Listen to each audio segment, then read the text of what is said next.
사무엘상 16장. 사무엘상 16장 4절부터 13절. 우리 다 함께 같이 합독하겠습니다. 시작. 사무엘이 여호와의 말씀대로 행하여 베들레헴의 이름에 성읍 장로들이 떨며 그를 영접하여 이르되 평강을 위하여 오시나이까. 이르되 평강을 위함이니라. 내가 여호와께 제사하러 왔으니 스스로 성결하게 하고 와서 나와 함께 제사하자 하고 이새와 그의 아들들을 성결하게 하고 제사에 청하니라. 그들이 오매 사무엘이 엘리압을 보고 마음에 이르기를 여호와의 기름 부으심을 자가 과연 주님 앞에 있도다 하였더니 여호와께서 사무엘에게 이르시되 그의 용모와 키를 보지 말라. 내가 이미 그를 버렸노라. 내가 보는 것은 사람과 같이 아니하니 사람은 외모를 보거니와 나 여호와는 중심을 보느니라 하시더라. 이새가 아비나답을 불러 사무엘 앞을 지나가게 하매 사무엘이 이르되 이도 여호와께서 택하지 아니하셨느니라 하니 이새가 산마로 지나가게 하매 사무엘이 이르되 이도 여호와께서 택하지 아니하셨느니라 하니라. 이새가 그의 아들 7을 다 사무엘 앞으로 지나가게 하나 사무엘이 이새에게 이르되 여호와께서 이들을 택하지 아니하셨느니라 하고 또 사무엘이 이새에게 이르되 내 아들들이 다 여기 있느냐. 이새가 이르되 아직 막내가 남았는데 그런 양을 지키나이다. 사무엘이 이새에게 이르되 사람을 보내어 그를 데려오라. 그가 여기 오기까지는 우리가 식사 자리에 앉지 아니하겠노라. 이에 사람을 보내어 그를 데려오매 그의 빛이 붉고 눈이 빼어나고 얼굴이 아름답더라. 여호와께서 이르시되 이는 그니 일어나 기름을 부으라 하시는지라. 사무엘이 기름 뿔병을 가져다가 그의 형제 중에서 그에게 부었더니 이날 이후로 다윗이 여호와의 영에게 크게 감동되니라. 사무엘이 떠나서 라마로 가니라. 아멘. 잠깐 기도하겠습니다. 거룩하신 하나님, 이 시간 저희들의 말씀을 듣겠습니다. 성령 하나님, 우리 유치부 어린 생명에서부터 작년에 이르기까지 이 진리의 말씀을 깨달을 수 있는 은혜를 허락하여 주옵시고 이 진리의 말씀이 우리 영혼 가운데 심겨져 우리의 생각 덩어리인 신념이 변화되고 생각이 변화되고 우리의 감정이 변화되고 느낌이 변화되고 우리의 삶과 또 우리의 습관과 우리 인생이 변화되는 복된 이 시간 되게 하여 주옵소서. 성령 하나님께서 설교자를 장중에 붙드시길 간절히 비오며 예수님의 이름으로 기도하옵나이다. 아멘. 오늘 말씀의 제목은 인생 시리즈 2번째 누구에게 보이는 인생을 사는가 라는 주제를 가지고 말씀을 전하고자 합니다.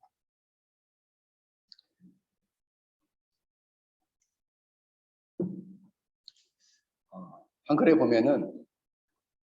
보면 외식, 위선, 가식이라는 단어가 있습니다.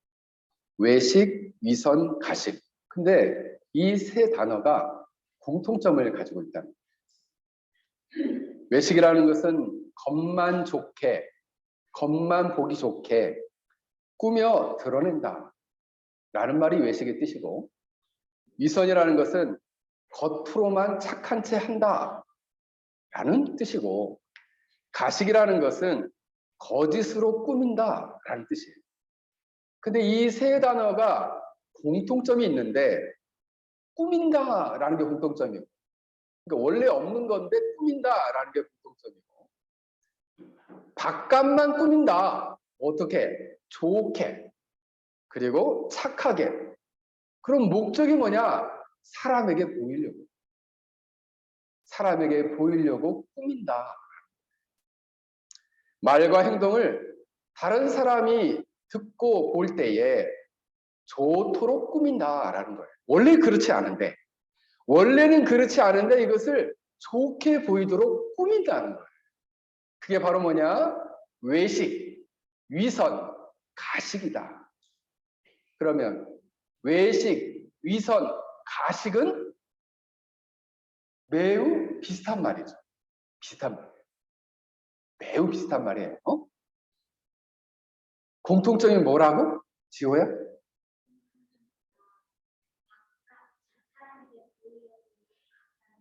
오, 그렇지. 오, 그래. 잘했어. 바로 그거예요.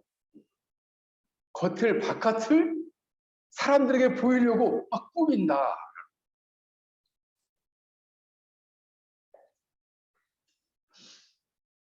어거스틴은 이렇게 밖을 꾸미는 사람을 배우와 같다 그랬습니다. 배우.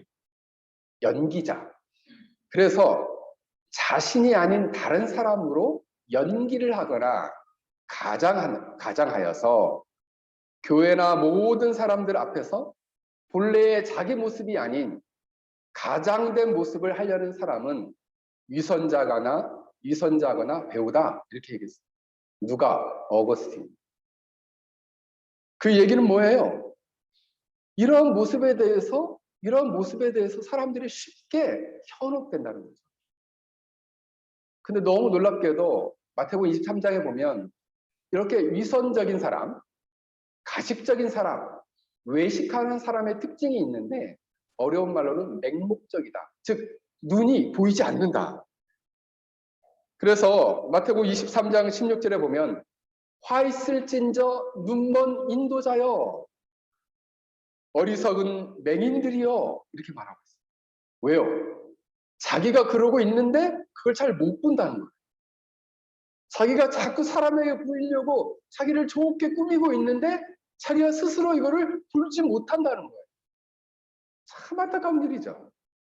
그래서 예수님께서는 마태복음 23장에서 화 있을진저 외식하는 바리새인들이여 서기관들이여 하면서 7번 말합니다. 7번. 하지나 몇 번? 7번을 말한다. 왜요? 강조하고 있어요. 왜요? 이런 사람이 너무 많은. 자기는 속사람은 그렇지 않은데 자꾸 겉을 꾸민다 이거예요. 누구한테 보이려고? 사람에게 보이려고. 저는 오늘 말씀을 준비하면서 우리 인생을 어떻게 하면 사람에게 보이려는 거 말고 진실한 인생을 살 것인가를 진지하게 생각해 보았습니다. 오늘 본문을 통해서 우리가 어떠한 점을 주의해야 하고 우리가 어떠한 것에 우리의 포커스를 맞추고 우리가 집중해야 될지 우리 인생에 대해서 여러분들이 진지하게 우리 학생들도 나는 장래에 이런 사람이 돼야지라는 생각을 갖게 하고 그리고 우리 장년들은 자기 인생을 진지하게 다시 한번 성찰하는 복된 이 시간이 되기를 주의 이름으로 간절히 축원합니다. 오늘 사무엘상 16장에 보면 사무엘이 나옵니다. 이 사무엘은 하나님께서 사울 왕을 버린 것을 굉장히 가슴 아파했어요. 너무 가슴 아파하니까 근데 사실 하나님께서 이 사울을 버린 이유가 크게 두 가지였어요. 하나는 뭐냐 하면 제사를 7일 동안 기다리라고 했는데 사무엘이 오는 것을 기다리지 못하고 블레셋이 와서 공격을 하니까 그것을 기다리지 못하고 본인이 제사장도 아닌데 제사를 지는 거예요. 그래서 일정한 하나님의 명령을 어겼다 이렇게 사무엘은 평가합니다. 그것 때문에 한번 경고를 받았는데 사무엘상 15장에서 아말렉 족속을 다 진멸하라 그랬는데 다 진멸하지 않고 자기 눈에 보이고 좋은 것들은 다 가져온 거예요. 이 두 가지 명령을 어기게 되었을 때 하나님께서 이 사울을 버리게 됩니다. 근데 이걸 너무 가슴 아파요. 그래서 하나님께서 이 사무엘에게 새로운 명령을 주었습니다. 내가 이미 사울을 버렸으니 너는 이제 가서 나의 마음에 맞는 사람을 구하여 그를 백성들의 지도자로 삼아라 라는 명령을 주시게 됩니다. 그래서 이 사무엘은 기름통에 이제 이 뿔에 이 올리브유를 넣고 이제 이 명령을 따라서 그럼 어디로 가야 됩니까? 베들레헴의 이새의 집에 아들들을 가는데 한 사람에게 기름을 부어라. 근데 이 사실을 알면 사울이 나를 죽이려고 할 텐데요. 제사 지낸다고 하고 가라. 양을 데리고 가라. 그래서 베들레헴에 갔어요. 그랬더니 성읍 장로들이 나왔어요. 어떤 일로 오셨습니까? 평화로운 일로 오셨습니까? 불안감을 느낀 거예요. 장로들이 갑자기 이 이스라엘의 가장 대표적인 선지자가 오니까 평화로운 일로 왔습니까? 무슨 일 때문에 오신 거죠? 제사를 지내러 왔습니다. 당신들도 스스로를 거룩하게 한 다음에 다 함께 나와서 함께 제사를 지냅시다. 그때 누구를 불렀느냐? 이세의 가족들. 그들을 성결케 하고 그 가족들도 오라고 하십시오. 그 아들들도 다 데려오십시오. 다 데려왔습니다.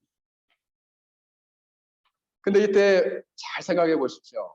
사무엘과 하나님이 사람을 보는 시각이 너무 극명하게 다르다는 이것을 이 관점을 가지고 여러분들이 나의 인생을 어느 관점에 맞춰야 될지를 진지하게 한번 여러분의 믿음의 생활을 어느 관점에 맞춰야 될지를 진지하게 한번 생각을 해보라라는 것입니다. 첫 번째, 2세의 장남 엘리압이 사무엘 앞으로 왔습니다. 이 사무엘이 딱 보니까 와, 여호와의 기름 부으실 자가 과연 주님 앞에 있도다 이렇게 얘기를 했어요. 와, 이 벌어질 정도로 마음에 딱 들었던 거예요. 사실 사무엘이 처음에 명령을 받았다는 것은 내가 지시한 그에게 기름을 부으라 그랬는데 본인이 선택하고 판단했어요. 원문에 보면 선택하고 판단했다라는 단어가 쓰였어요.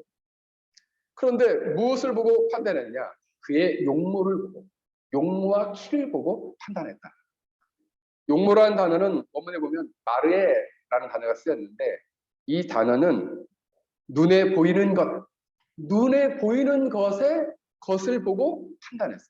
근데 그 그 키를 딱 보고 다른 사람보다 어깨 위에 머리가 하나 더 있을 정도. 그러니까 다른 사람이 그 사람 어깨 정도밖에 오지 않을 정도로 훤칠하게 키가 큰 거예요.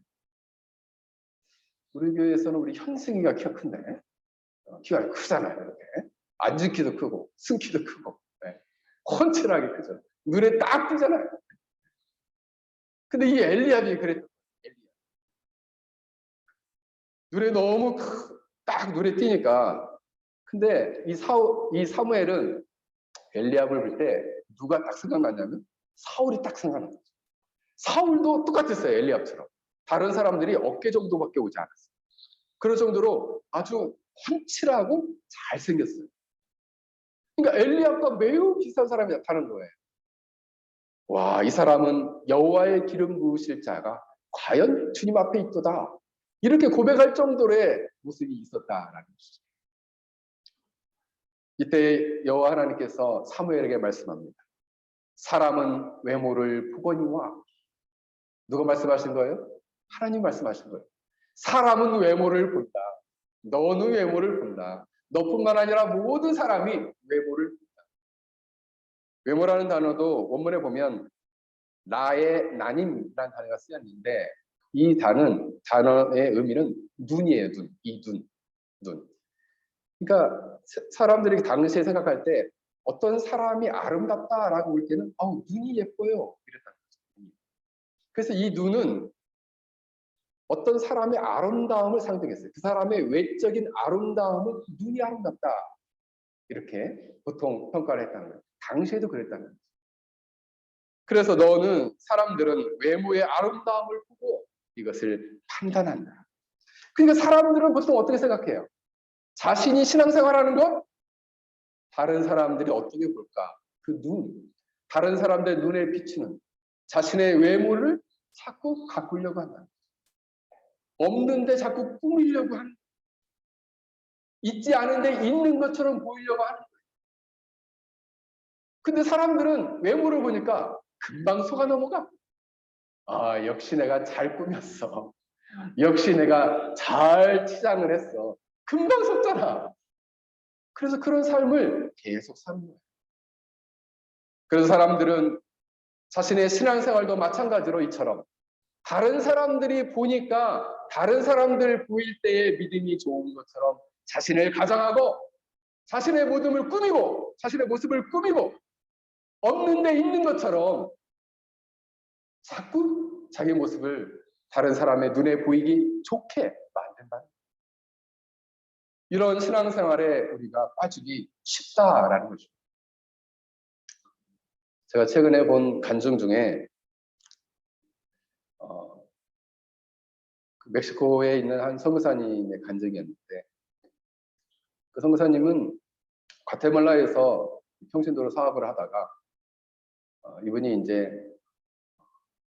본인의 사업과 연관돼서 어느 센터를 가게 됐는데, 그 선교센터에서 자기 일을 함께 도와주면서 사역을 하자라는 요청을 받고 선교사로 헌신을 하게 돼서 선교지로 가게 된 거죠. 근데 멕시코가 아무래도 이제 이 낙후되고 또 남단에 아주 열악한 지역이다 보니까 할 일들이 굉장히 많았겠죠. 근데 이제 이 선교사님이 사역을 열심히 가서 어렵게 자기가 평안하게 살 수 있음에도 불구하고 어렵게 결단을 하고 가서 이제 거기서 헌신을 하는데, 사역을 마치고 이렇게 돌아오다가 고속도로에서 교통사가 난 거예요. 교통사가 탁 났는데 정면 충돌을 해가지고, 그래가지고 그 자리에서 자기는 의식을 딱 잃었다는 거죠. 근데 병원에 이제 그 구차를 불러가지고 데리고 왔는데, 몸에 그렇게도 어떻게 살 수 있는지 모르겠는데, 그분 간증에 의하면 몸에 있는 피가 60%가 빠졌다. 너무 놀라는데. 그래서 보통 이런 경우는 살아있는 게, 그래서 의사들 얘기로는 살아있는 게 기적이다 이렇게 얘기를 했다는 거예요. 긴급히 수혈을 하고, 근데 이분이 24일 정도의 혼수 상태에 있었다는 거예요. 근데 이제 이분이 24일 동안의 혼수 상태에 있으면서 꿈을 꾼 거죠. 꿈을 꾼 거예요. 꿈을 꾸면서 본인이 꿈꾼 얘기를 하는데, 사실 제가 꿈 이야기를 별로 안 좋아하는데, 이 꿈은 그래도 이제 제가 얻을 교훈이 있어서 은혜롭더라고요. 그래서 제가 여러분들에게 말씀을 드립니다.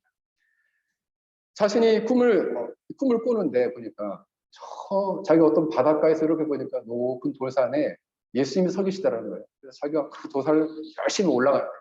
그래서 예수님이 그 중턱가에 내려오시더래요. 예수님 앞에 갔더니 그 예수님 앞에 자리가 자기의 인생을 이렇게 확 펼쳐서 보여주는 자리더라는 거예요. 근데 예수님께서 자기 인생을 처음부터, 날 때부터, 어릴 때부터 쫙 펼쳐 보여주는데, 자기가 인생을 어떻게 살았는지가 쫙 펼쳐지더래요. 근데 자기는 너무나 부끄럽고 수치스럽다는 거죠. 왜냐하면 자기가 너무나 숨기고 싶었던 거, 남에게 들키고 싶지 않았던 게 너무 많은데, 이게 예수님 앞에서 확 드러나니까 너무너무 부끄러워서 정말 몸둘 바를 모르겠더라. 그러면서 이제 그 가운데 예수님은 너 이때 왜 그랬어? 너 이때 이렇게 잘못했잖아. 막 말씀하지 않으시고 자기 인생에서 쫙 펼쳐놓고 가장 가치 있던 순간들을 뽑아내시더라. 근데 그게 자기가 생각할 때는 그 순간들이 굉장히 많을 거라고 생각했다는 거예요. 왜냐하면 자기는 어릴 적부터 신앙을 해서 부모님 따라가지고 열심히 교회도 나가고, 교회에서 하는 모든 예배에 참석하고, 수련회도 참석하고, 교회 성경 공부도 참석하고, 그리고 부흥회도 참석하고, 선교도 하고, 그리고 성가대, 찬양대, 교회에서 하선을 하는 모든 일을 하는 자리에 늘 있었는데, 그걸 별로 안 쳐주더라는 거예요, 예수님께서. 그래서 자기가 생각할 때 이 예수님 너무하신 거 아니에요? 내가 그동안 하나님께 예배드렸던 자리가 얼마나 많은데, 예수님 내가 그동안 하나님 이 교회 앞에 와서 열심히 봉사한 시간이 얼마나 많은데, 내가 그동안 선교하면서 땀을 흘리면서 수고한 게 얼마나 많은데 이것밖에 인정 안 해주십니까? 라고 말을 못했대. 말을 했어야 되는데. 왜 못했느냐? 그 순간이 딱 펼쳐지는데 자기 마음 가운데 명확하게 그때 내가 어떤 마음의 동기로 그때 그 일을 했는지가 명확하게 깨달아지더라는 거예요.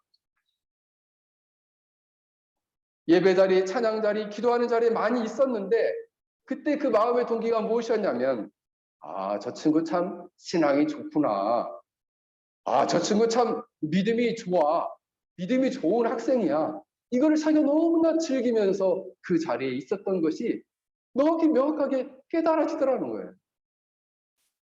그래서 내가 사람들의 인정을 받고 싶어서 내가 그 자리에 있었구나. 내가 사람들의 인정을 받고 싶어 했던 그 자리를 예수님께서는 가치 있다 여겨주지 아니하셨구나 라고 이분이 고백했다는 거예요. 저는 이분의 간증을 들으면서 제가 사실 이 꿈 얘기를 이렇게 좋아하지 않으면서도 신앙적인 교훈을 받았어요. 아, 그렇구나. 우리가 사람들 앞에 보이려고 우리가 신앙생활을 할 수 있고 사람들 앞에 보이려고 우리 인생을 살아갈 수 있구나라는 사실입니다. 예수님께서는 마태복음 6장 1절에 이렇게 말씀하십니다. 사람에게 보이려고 그들 앞에서 너희의 의를 행하지 않도록 주의하라. 그리하지 아니하면 하늘에 계신 너희 아버지께 상을 받지 못하느니라. 사람에게 보이려고 그들 앞에 너희 의를 행하지 말라는 거예요. 사람 앞에 보이려고 너희의 의를 행하면 너희 앞에 상이 없다. 이렇게 말씀하십니다. 그래서 제가 말씀으로 찾아본 거죠. 말씀에서는 명확히 말씀하잖아요. 예수님이 직접 말씀하시죠. 사람에게 보이려고 하는 건 상 없다. 상 없답니다. 사람에게 보이려고. 여러분들이 사람에게 보이려고 사는 인생 가치 없다고 여겨주신대요. 여러분 어찌 하시렵니까? 사랑하는 성도 여러분, 우리는 누구에게 우리의 인생을 보이기 위해서, 누구에게 우리의 신앙을 보이기 위해서 우리는 살아가고 있습니까? 사람들은 쉽게 우리의 외적인 모습에 속기 때문에 사람에게 보이려고 우리가 우리의 신앙을 가장하고 좋게 꾸미고 착하게 보이려고 애쓰고 있느냐? 그러면 목사님, 어차피 나는 못된 인간이니까 될 대로 되라. 그러면 내가 이거 그대로 그냥 나 이런 사람이요 하고 버티란 말입니까? 그걸 그대로 막 드러내고 그냥 그렇게 살란 말입니까? 아니요. 고쳐야죠. 정말 하나님 보시기에 진실되게 고쳐가지고 아름다움을 그대로 드러내야죠. 있는 그대로. 그냥 나 원한 모습 이대로 다 인정해 주세요. 나는 원래 이런 놈이라고, 이런 사람이라고. 그렇게 하면은 막가자는 거죠. 사랑하는 성도 여러분, 우리는 사람들에게 인정받는 인생을 살아서는 안 됩니다. 사람에게 보이려는 인생을 살아서도 안 되고 사람에게 보이려는 신앙생활을 했어도 안 됩니다. 우리는 하나님께서 우리를 어떻게 보시느냐. 여기에 우리가 진실된 신앙생활, 진실된 인생을 살아갈 수 있길 주 이름으로 간절히 축원합니다. 이렇게 사람들이 보는 인생과는 달리 하나님은 그러면 어떻게 사람을 보는가? 오늘 말씀은 이렇게 말씀하고 있습니다. 오늘 7절에 여호와는 사무엘에게 이르시되 그의 용모와 키를 보지 말라. 내가 이미 그를 버렸노라. 내가 보는 것은 사람과 같지 아니하며 사람은 외모를 보거니와 나 여호와는 중심을 보느니라. 나 여호와는 중심을 보느니라. 중심을 보신다. 하나님의 판단 기준은 중심에 있다 말씀하십니다. 중심? 그래서 중심이라는 단어를 찾아봤더니 랄레바부라는 단어가 썼어요. 랄은 조사고 레바부라는 게 단어인데 레바부라는 단어는 심장이라는 뜻입니다. 심장. 이 심장이라는 의미는 육체적인 것과 구별되는 인간의 내부적이고 비물질적인 것이다 라고 말할 수 있는데 이걸 따져보면 우리의 속사람, 지혜와 지식의 자리가 있는 우리의 지식, 우리의 정신과 이해력, 우리의 감정과 양심, 도덕적 특성의 자리라고 할 수 있는 마음과 의지. 결국 우리의 정신과 이해, 마음과 의지, 이건 다 영혼이잖아요. 영혼의 기능들이잖아요. 그러니까 우리의 속사람, 우리의 영혼, 우리 영혼의 중심, 마음의 중심을 여호와 하나님은 보신다라는 거예요. 제이슨, 어디를 본다고? 마음의 중심. 눈은 자울자울 하는데 귀는 열려 있었네요. 네. 귀는 열려 있었어요. 네. 그렇습니다. 마음의 중심을 보신다. 그래서 하나님께서는 마음의 중심을 보기 때문에 왜 마음의 중심을 집요하게 보시는가? 인간의 모든 행동, 인간의 모든 삶, 인간의 모든 신앙생활, 인간의 모든 인생이 그 마음에서 나오기 때문에.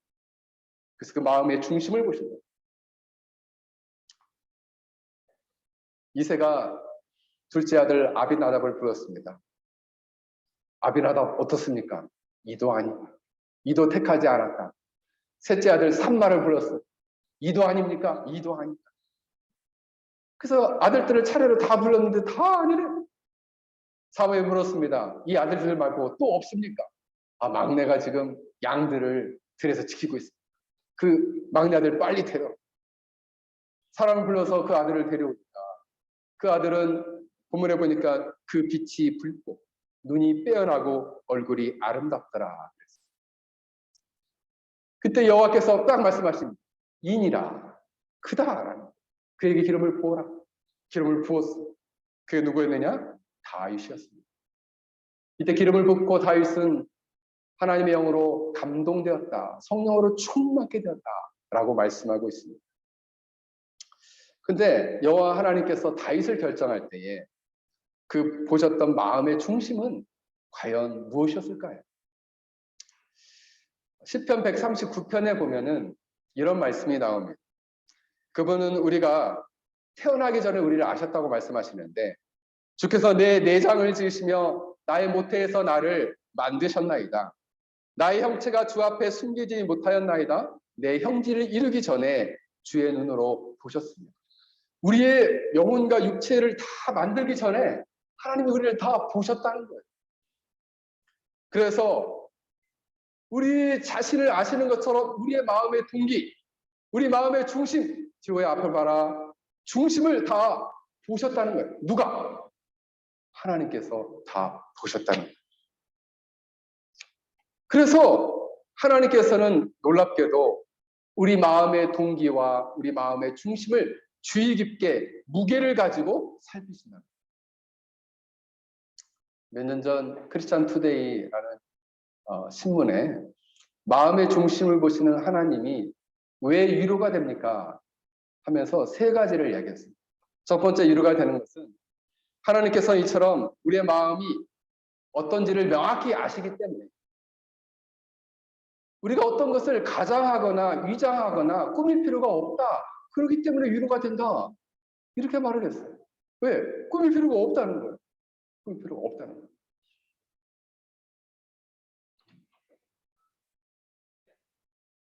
꾸밀 필요가 없다는 거예요. 그래서 가식적으로 만들 필요가 없으니 이래서 위로가 된다. 또 하나는 우리가 하나님을 두려워하고 올바르게 살 이유가 분명하기 때문에 위로가 된다는 거죠. 잠언 16장 2절에 보면 사람의 행위가 자기 보기에는 모두 깨끗하여도 여호와는 심령을 감찰하십니다. 하나님께서는 마음의 동기를 판단하시기 때문에 우리가 어떤 동기로 교회를 섬기는지, 어떤 동기로 가족을 섬기는지, 어떤 동기로 주의 이웃과 영혼들을 섬기는지를 하나님은 아신다는 거예요. 그렇기 때문에 하나님을 두려워하고 우리가 마음의 동기를 순수히 하고 진실하게 섬겨야지 이런 마음을 갖게 된다. 그래서 위로가 된다라는 거예요. 제가 주일날 새벽이면은 새벽에 좀 일찍 일어납니다. 오늘은 눈을 떴는데 새벽 3시 반이더라고요. 그래서 그 새벽에 오늘 이 설교 말씀을 꼼꼼하게 다시 읽고 그리고 이 본문을 읽으면서 제가 본문을 잡고 기도를 했습니다. 어떤 기도를 했느냐? 하나님, 제가 성도들을 정말 진실되이 사랑하게 해주십시오.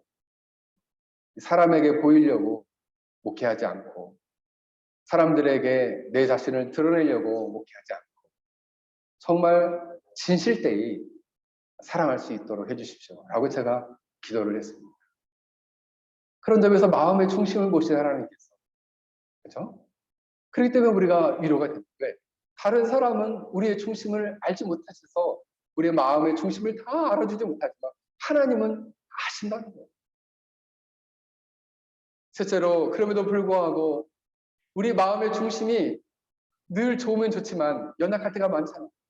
그럼에도 불구하고 하나님은 우리를 사랑하신다는 것이 큰 위로가 된다. 로마서 5장 8절 말씀처럼 우리가 아직 죄인되었을 때에 예수 그리스도께서 우리를 위하여 죽으심으로 하나님께서 우리에게 대한 자기의 사랑을 확증하셨느니라 말씀해 주고 계십니다. 그래서 우리가 잘못된 동기로 우리가 연약한 마음을 가지고 그동안 신앙생활을 했다면, 우리가 사람에게 보이려고 우리의 인생을 살았다면, 그 연약한 모습조차도 우리가 주 앞에 진실되게 고백하고 나오면 우리를 용서하시고 우리를 사랑해 주신다 말씀하고 있습니다. 앞에서 말했던 그 선교사님의 간증의 마지막 부분이 이런 간증이 있습니다. 그러면 예수님께서 자기 인생을 가치 있게 여겨졌던 부분은 어떤 부분이었는가? 자기 인생의 가장 매우 적은 부분을 가치 있다 인정을 해주셨는데, 그때가 언제였느냐? 그때를 예수님이 쫙 보여주시더라는 거예요. 그때가 언제였냐면, 자신이 과테말라에서 사업을 하면서 굉장히 어려워서 통장에 금액이 찍혔는데 0원이 한번 찍힌 적이 있다. 0원. 빵원이 딱 찍힌 거예요. 돈이 하나도 없게 된 거예요. 그래서 돈이 하나도 없게 돼서 집에 돌아왔는데 진지하게 생각을 하는데 어떤 마음이 드냐면, 내가 아빠로서 남편으로서 사업을 한다면서 내가 이렇게 잘못해가지고 온 가족이 길가에 나앉게 됐구나. 이거 어떻게 하면 좋지? 내가 진짜 누구한테 나가서 손을 벌릴만 하면 사방 천지를 봐도 한 사람도 없고, 단 한 사람도 자기 손을 잡아줄 사람이 없더라고요. 도와줄 사람이 없더라고요.